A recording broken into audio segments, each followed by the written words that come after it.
Boa noite a todos. A gente vai começar hoje uma aula introdutória de biologia celular, tá? Que é a primeira aula que vai dar as bases para a gente seguir vendo todo um detalhamento com relação à célula. Então, a gente já parte do princípio, né, aqui, que a célula é a unidade fundamental do nosso estudo nessa disciplina aqui, que é a biologia celular, tá? Justamente porque ela é a unidade fundamental dos seres vivos. Então é mais ou menos como se a gente tivesse uma parede feita de tijolos e a unidade fundamental da parede é o tijolo e é exatamente a mesma coisa com um ser vivo, tá? E aí seres vivos aqui eu estou me referindo aos seres compostos por células. Então, para isso, a gente pode primeiro começar a já discernir aí dois grandes grupos de seres vivos em relação à celularidade, que são aqueles ditos pluricelulares, então são seres compostos de muitas células, como é o caso dos animais, como é o caso das plantas, como é o caso de alguns tipos de fungos. E eu também tenho alguns tipos de seres vivos que são unicelulares, como é o caso das bactérias, dos protozoários e de certos tipos de fungos, como as leveduras. Então, essa é uma primeira classificação aqui que a gente consegue fazer dos seres vivos em relação às células. E a própria célula em si, a gente pode dividir em dois grandes tipos diferentes, tá? Que a gente diz que são os dois tipos fundamentais de células, que é uma matéria largamente conhecida aí até do segundo grau. São as células procariontes e as células eucariontes. Então, qual que é a diferença entre esses dois grandes grupos? Esse elemento cário aí que está na palavra, esse elemento de composição, ele significa núcleo, tá? E esse elemento pró que está aqui nos procariontes significa antigo ou ancestral. E o elemento eu significa verdadeiro, né? O Edouard Chaton, quando criou esses termos aqui em 1937, o que ele tinha em mente? Usar o termo eucarionte para as próprias células, né? Então, as células do ser humano são células eucariontes, por isso que esse verdadeiro acabou calhando na palavra eucarionte. E esse pró aqui, que seria de ancestral, foi usado porque essas células, as células procariontes, elas têm uma simplicidade estrutural muito grande e elas parecem ter dado origem às células eucariontes no passado. A gente vai ver isso um pouquinho melhor mais para o final da aula. Então, a diferença básica de procarionte e eucarionte que a gente tem é a questão de que nos procariontes eu tenho o DNA das células no citoplasma e ele não está envolto em nenhum tipo de membrana. Enquanto que nos eucariontes eu tenho os cromossomos da célula envoltos por uma membrana que a gente chama de membrana nuclear. Então, é o que a gente diz que é um núcleo organizado, né? Não é essa a única diferença, mas essa é a diferença mais gritante que a gente tem entre as células procariontes e as células eucariontes. Aqui eu vou fazer um apanhado das outras diferenças, além dessa de não possuir membrana nuclear no caso dos procariontes. E entre eucariontes e procariontes, eu também tenho esta diferença aqui. Os eucariontes eles possuem organelas, enquanto que os procariontes não possuem organelas. E o que a gente chama de organelas? São conjuntos de membranas internos que acabam compartimentalizando uma série de funções biológicas. Esse isolamento feito por essas organelas, ele permite que a célula cumpra de forma eficiente uma série de funções metabólicas. Então a gente percebe aí que quando a gente diz organela, é alguma estrutura composta de membrana e que vai cumprir uma função muito específica para a célula e precisa estar isolada das outras organelas e do citoplasma para poder cumprir essa função de forma adequada. Então, as células eucariontes elas evoluíram de forma a adquirir organelas. Outra diferença que a gente já citou, mas agora eu vou complementar e alargar um pouquinho, é que no caso dos eucariontes, eu tenho o genoma da célula organizado em volta de proteínas chamadas histonas. Então eu tenho vários cromossomos e esses cromossomos eles ficam enrolados e organizados graças a proteínas chamadas histonas. Já em relação aos procariontes, que estão aqui embaixo, eu não tenho isso. Eu tenho um único cromossomo e ele não está conjugado com nenhum tipo de proteína.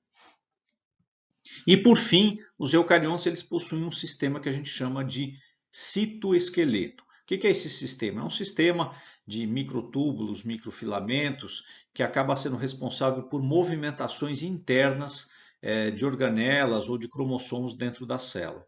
Já os procariontes não possuem citoesqueleto discernível.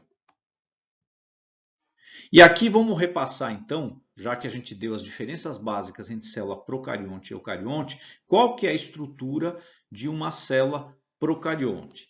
Basicamente, eu tenho parede celular, que é a parte mais externa dessa célula.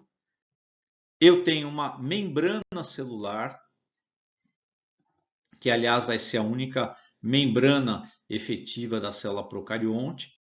Eu tenho o citoplasma, em que eu tenho líquidos, sais e outros compostos. Eu tenho os ribossomos, que são uma macromolécula. Tá? Ribossomo não é uma organela, porque ele não é feito de membrana, ele é uma macromolécula. Tá? E ele está imerso aí no citoplasma e é o responsável pela síntese proteica da célula procarionte. E além disso, eu tenho o próprio genoma, que é constituído de um DNA, que se considera que seja um único cromossomo.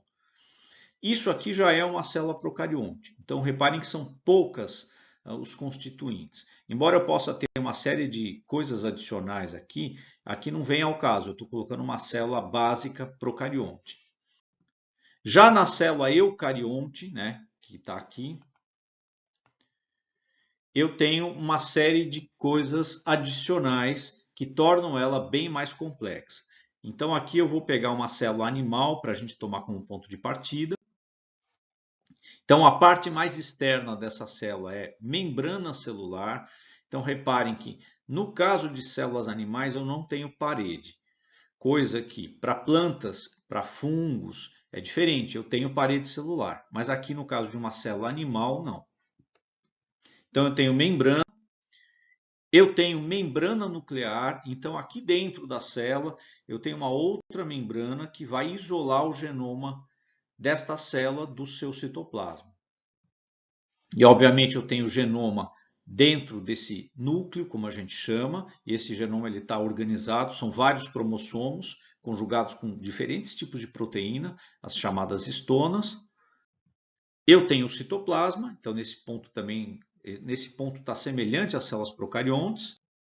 Né? Tem os ribossomos, que também fazem síntese proteica, assim como no caso das células procariontes, embora os ribossomos de célula eucarionte eles são estruturalmente distintos dos ribossomos de células procariontes.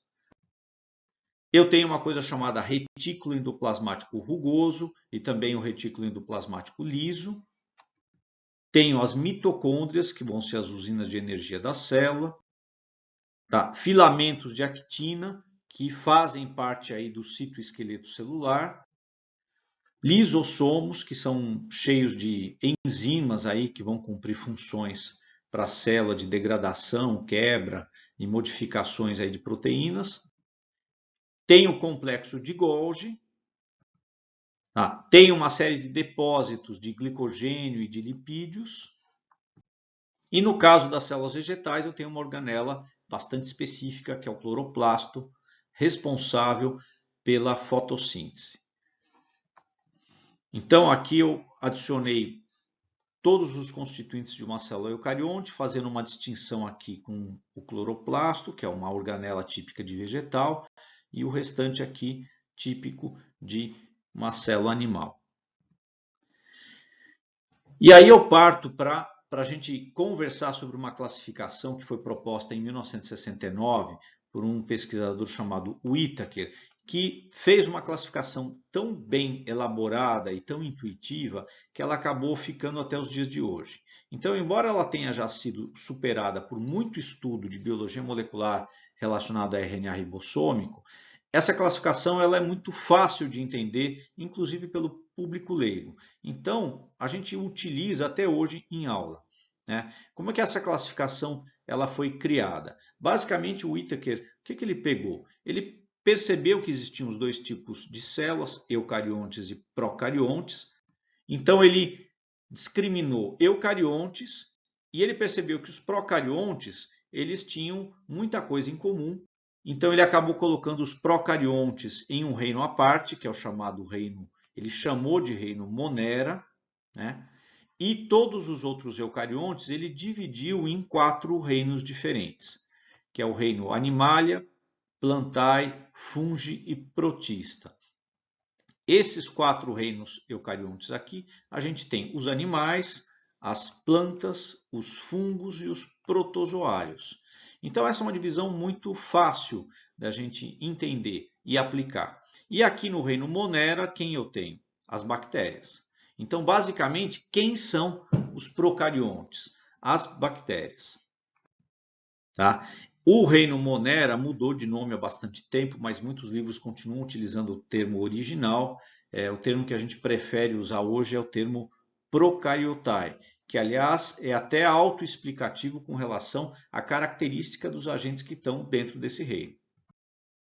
E aqui é uma outra maneira de dispor dessas informações, colocando aqui em cima, né? Organismos compostos por células. Aí eu separo todos os procariontes, que são as bactérias. Na outra vertente eu coloco todos os eucariontes. Aqueles que são capazes de fazer fotossíntese, que são multicelulares, são as plantas. Os unicelulares exclusivos são os protozoários. Aí eu tenho os multicelulares que fazem a absorção de nutrientes para obtenção de energia, que são os fungos. E, por fim, aqueles multicelulares que ingerem um alimento que cai numa cavidade e vai sofrer digestão para obter energia, que são os animais. Então, a gente consegue aqui olhar de uma forma mais didática aí até essa divisão. E os vírus, né? Porque, afinal de contas, quando a gente pensa em bactérias, fungos e protozoários, nós estamos pensando em micro-organismos capazes de causar doenças. E a gente tem os vírus, que são extremamente importantes como causadores de doenças. É algo que a gente está percebendo com muita clareza aí com relação à Covid-19, né? Mas os vírus eles não estão nessa classificação. Por que o Whittaker não os colocou aqui? Por um motivo muito fácil de entender. Vírus não é célula. E essa classificação do Whittaker ela foi feita baseada no quê? Na estrutura celular, naquela primeira subdivisão procarionte, eucarionte e depois em outras características desses grupos. Então os vírus eles estão fora da classificação do Whittaker, eles são colocados como organismos acelulares juntamente com outras entidades, né, por assim dizer, que são os viroides, que são fitas de RNA infecciosas, e os prions, que são proteínas infecciosas capazes de causar alguns tipos de doença, como é o caso da doença da vaca louca. Tá? Então, quando a gente pensa em micro-organismos acelulares, a gente pensa em vírus, viroides e prions, especialmente quando a gente se refere a entidades capazes de causar doenças. E aí eu deixei para o final uma parte que eu acho particularmente interessante, que é a origem das células, porque quando a gente pensa num organismo, um cachorro, um gato, uma cabra, a gente tem a reprodução sexuada entre a gente e a gente gera descendentes. Então, a partir de um espermatozoide, de um óvulo, do encontro desses gametas, eu formo um novo ser. Mas como é que será que surgiu a primeira célula, né? Isso é uma coisa muito difícil da gente conceber. Como que foi o início da vida no planeta Terra? Existem uma série de teorias e a mais aceita aí hoje é uma teoria que diz que num tempo ancestral em que o mundo era só matéria inorgânica, eu tive condições para que, a partir da matéria inorgânica, surgissem compostos orgânicos. Então é isso que a gente vai ver aqui.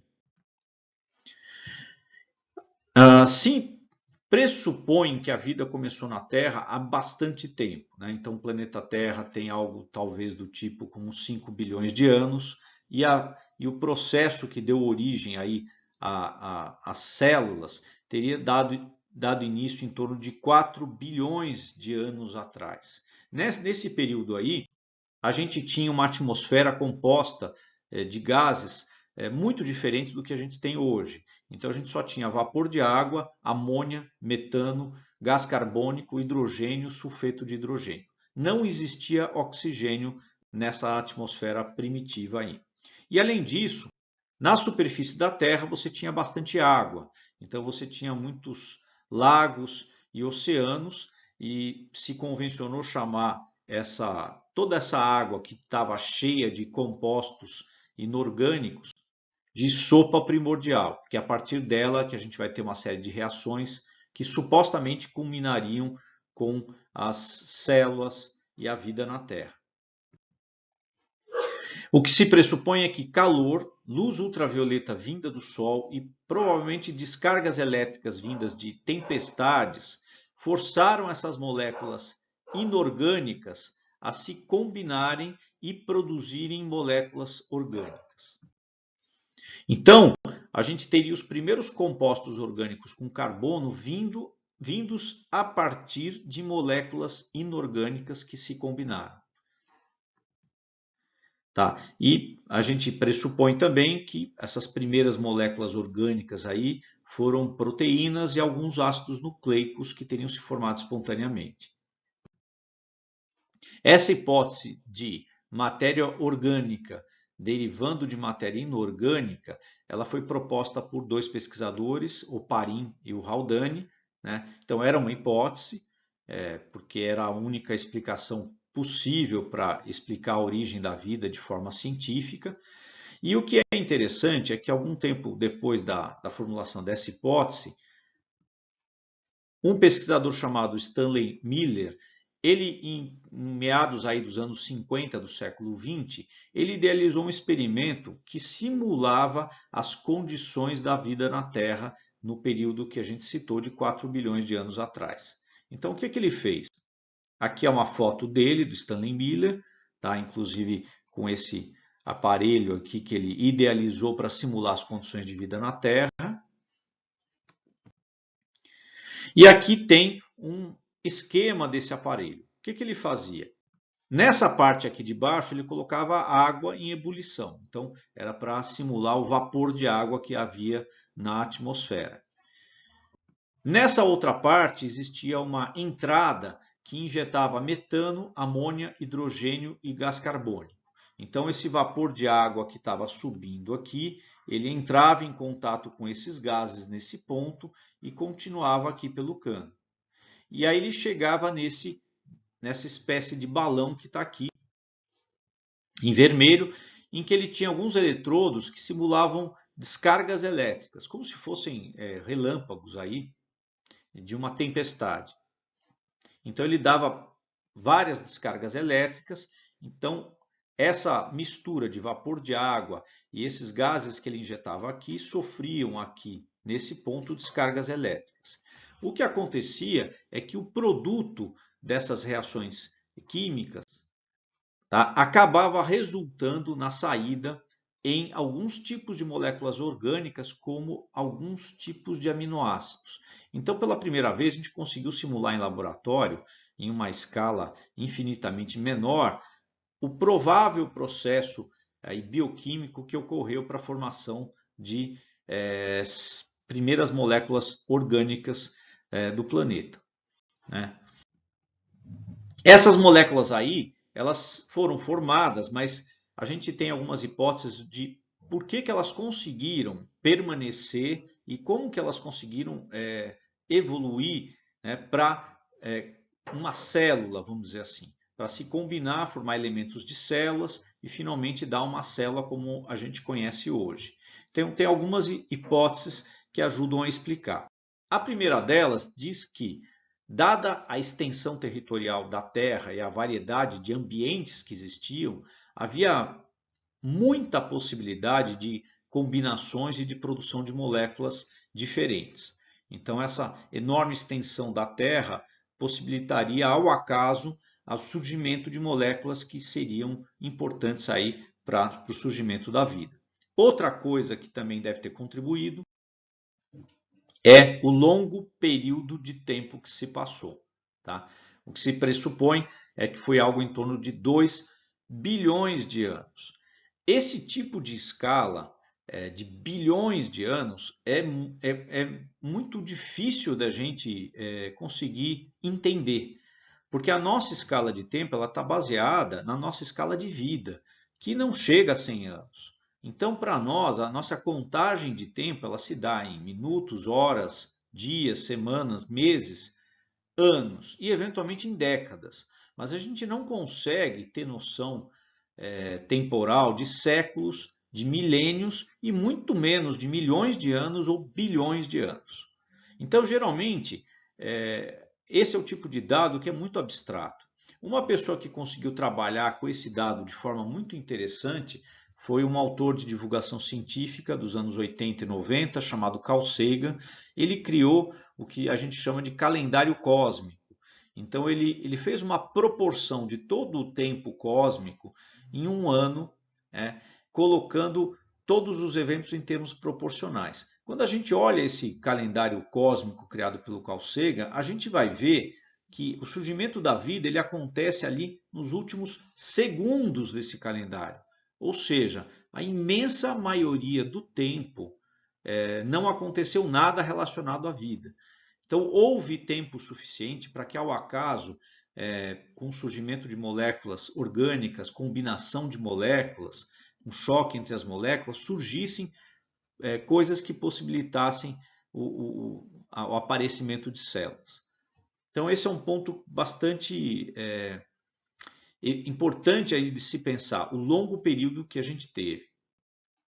E, por fim, o que se é dito de importante também em relação a como essas moléculas orgânicas puderam dar origem à vida, é o fato de que a atmosfera nessa época não tinha oxigênio. E o oxigênio é uma molécula que é muito reativa. Então, assim, se a gente tivesse oxigênio nessa época, provavelmente as primeiras moléculas orgânicas teriam reagido com o oxigênio e não teriam, por assim dizer, sobrevivido para poder se combinar. Mas a questão é que não havia oxigênio, então elas conseguiram permanecer em grande quantidade, em grande diversidade, para produzir o que a gente chama de célula. Então aqui a gente tem um resumo da ópera, né? Moléculas orgânicas. Se pressupõe que as primeiras moléculas orgânicas importantes foram polímeros, como é o caso do RNA. E hoje, por que a gente acha que foi o RNA o primeiro a surgir e não o DNA? Porque o RNA ele consegue ter capacidade enzimática. Isso daria para ele uma vantagem em relação ao DNA que não tem essa propriedade. Então, provavelmente, o que surgiu de início foram fitas de RNA. E só posteriormente a gente tem o surgimento de fitas de DNA. E é claro que aí tem uma série de detalhes que eu não vou discriminar aqui, mas a gente tem surgimento de membranas, lembrando que a composição das membranas é lipídica e os lipídios que compõem a membrana eles têm uma estrutura polar e apolar que acaba fazendo com que eles se organizem de uma forma que acaba construindo uma bicamada lipídica, sem gasto de energia. Então isso contribuiu para o aparecimento de membranas de forma espontânea a partir de um certo ponto. E aí eu tenho compostos orgânicos, tem alguns polímeros iniciais, aí, como é o caso do RNA e o DNA, e eu tenho as membranas que vão constituir aí um envoltório que vai envolver esses compostos todos. E aí o pressuposto que a gente tem é que as primeiras células que se formaram foram de bactérias, foram procariontes. Por quê? Porque é a célula mais simples que tem. Se vocês lembrarem lá daqueles slides iniciais, eu tenho parede, membrana, citoplasma, ribossomo, DNA. Acabou. Então, assim, em termos de ser formado, seria muito mais fácil formar uma coisa simples, isso faz muito mais sentido, que depois evoluiu e ganhou complexidade, dando origem às células eucariontes como a gente conhece, que tem, como vocês viram, uma série de organelas diferentes que as tornam mais complexas do que as células procariontes. E eu coloquei aqui para finalizar uma coisa que a gente chama de árvore filogenética. O que é isso? É uma árvore de proximidade evolutiva que foi feita baseada em sequenciamento de RNA ribossômico. Então, o pessoal pegou o RNA ribossômico, pegou a sequência que codificava esse RNA ribossômico e comparou entre diferentes seres vivos e colocou em um programa de bioinformática que faz uma inferência evolutiva. Então, o que o pessoal descobriu? Que existem, no fundo, três grandes grupamentos aqui. Eu tenho um grupamento das bactérias, como a gente conhece, tá? Que são procariontes. Eu tenho um grupamento das chamadas arcaibactérias, que são bactérias que vivem em ambientes extremos e provavelmente são muito parecidas com as bactérias ancestrais. Então, são bactérias que vivem em condições de pressão extrema, salinidade extrema, sem oxigênio, osmolaridade extrema, né, que devem ter sido as condições iniciais do planeta. Então, as arcaibactérias, elas provavelmente são como uma espécie de bactérias ancestrais que permaneceram até hoje entre nós. Tá? Claro que elas evoluíram também, mas elas são o que tem de mais próximo com relação aos primeiros procariontes que habitaram a Terra. E eu tenho um outro grupo aqui, né, os eucariontes. Então, reparem, eu tenho dois grupos com procariontes aqui, as eubactérias e as arcaibactérias, e eu tenho um grupo aqui com os eucariontes, tá? Que até foi chamado aqui de eucária, em que eu tenho animais, fungos, vegetais, e aí eu tenho outras coisas como protozoários aqui, por exemplo. Então, essa árvore aí, ela é algo relativamente recente em termos científicos, porque só pode ser feita a partir do momento que a gente conseguiu sequenciar a sequência que codifica o RNA ribossômico e fazer comparações aí em programas de filogenia, né? Então, isso aqui mostra como é a dispersão da vida na Terra, segundo o melhor entendimento que a gente tem em termos evolutivos. Com isso, a gente encerra essa aula por aqui. Depois a gente vai ter uma testagem e alguns textos anexos aí para serem lidos, tá? E depois a aula síncrona para a gente tirar dúvidas, discutir a aula e responder a testagem. Tá ok, gente? Então, por hoje é só.